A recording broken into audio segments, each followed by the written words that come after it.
Have you seen, I think it's on the A train, they have this placard, it just says, this is all it says on it. It just says, free advice. And there's a 1-800 number. Who the hell needs more free advice?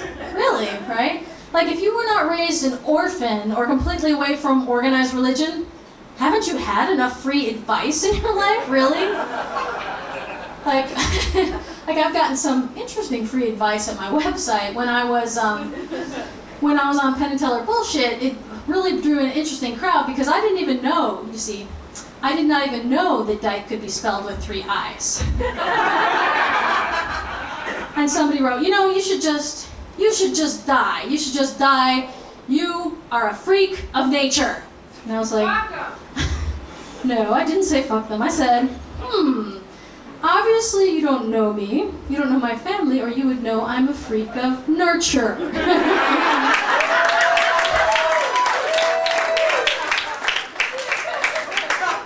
But the free advice is everywhere. Free advice is, the other day I was crossing the street and I heard this guy behind me go, you better hurry up, you better hurry up and cross the street. And I was like, geez, I know it's New York, but I'm moving my butch walk as fast as I can. And I turned around. He wasn't talking to me. He was talking to a squirrel.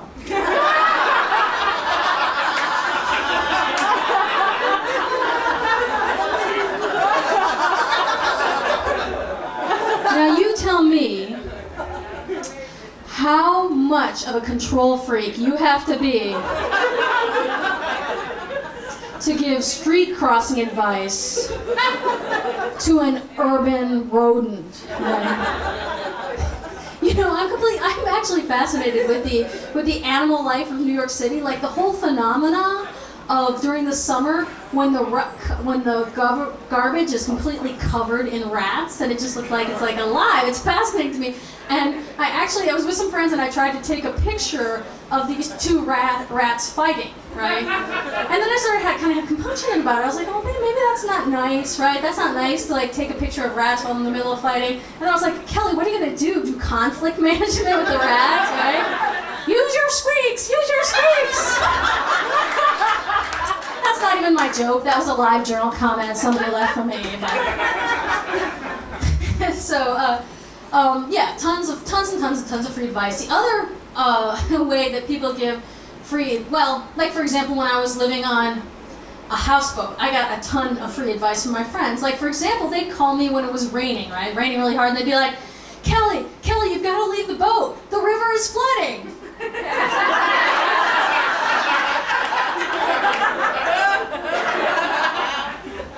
Obviously never heard the story of Noah and the Ark. The other advice I used to get when I lived on a houseboat was that I should decorate it in a nautical theme. Isn't that the very definition of redundancy, right? To decorate a boat in a nautical theme? Also, technology is a great form of free advice, right? There's always some electronic device, like MS Word. You start to type a letter. Looks like you're typing a letter. You're probably too stupid to do it yourself. Would you like some help? But they never have anything helpful, right? You know what they should really have? They should have, because really, how many transition letters have you gotten, right? They should have a transition letter template, right?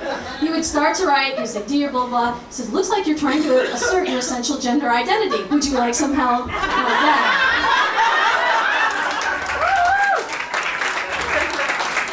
Programming folks, you see what you can do with that. Also, MySpace, wow, oh my God, so advicey, right? Like that function on MySpace where you can sign up to find out, to have an email sent to you if a friend defriends another friend. Why don't they just call that drama monitor? Why don't they?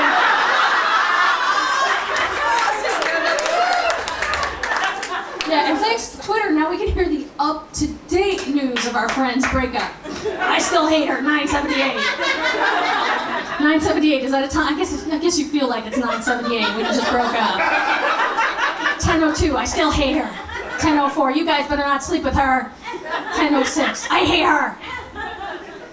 Also, text messaging, my phone, I don't know about you know how your phone eventually like starts learning all your words?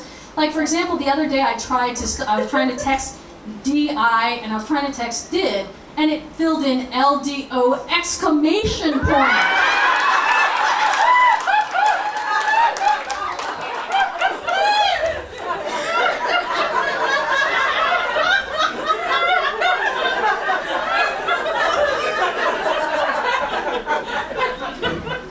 Which means I text message dildo more than I do did.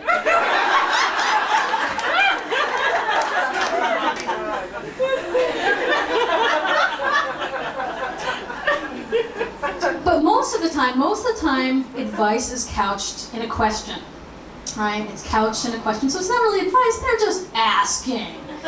For example, when I was gonna move to San Francisco, everyone's like, okay, all right, what are you gonna do if there's an earthquake? I'm like, I'm gonna do what everyone else does. I'm gonna poo myself, you know? It sounds like the best plan, right? The other one where I had this at work when I was still at my day job. I was standing at the photocopier, 8:30 in the morning. One of my straight coworker goes, so are you as much of a slut as everyone says you are?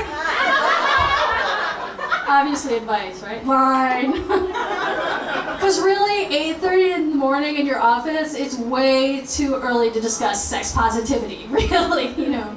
So, but it's not just that, right? It's also, it's around wardrobe, right? I bet you guys had some of this right before you came, right? Here comes the question. It's a game, actually. It's the, are you gonna wear that game? That's a question. Are you going to wear that, right? It's technically a question. But really what it should say is, are you going to continue to wear that? Because you're already wearing it, right?